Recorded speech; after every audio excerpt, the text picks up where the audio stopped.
سابق ٹاؤن ناظم Gilbert town اور union council art کے چیئرمین فاروق نعمت اللہ نے کہا ہے کہ تعلیم کے ساتھ ساتھ کھیل کود بھی مہذب معاشرے کا بنیادی ستون ہے۔ کھیل طلباء میں نظم و نسق، احساس ذمہ داری اور قائدانہ صلاحیتوں کے لیے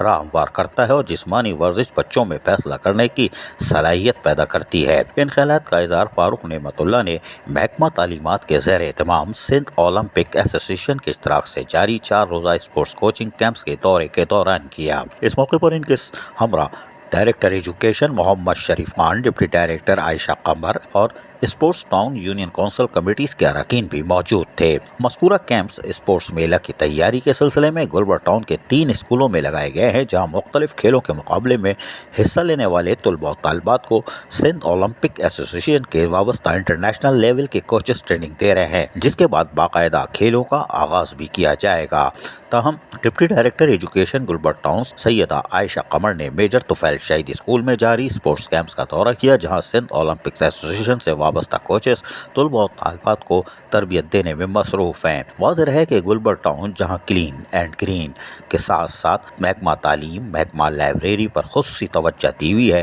وہیں کھیلوں کی یعنی غیر نصابی سرگرمیوں پر بھی بھرپور توجہ مرکوز کی ہوئی ہے، اور یہی وجہ ہے کہ ان کو سندھ اولمپکس ایسوسی ایشن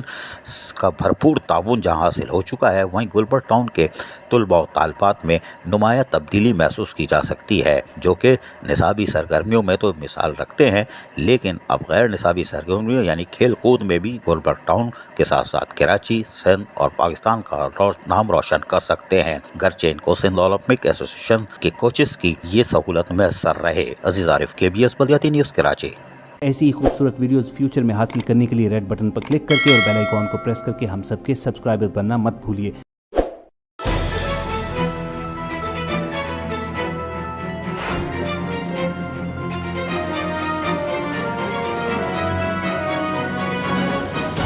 KBS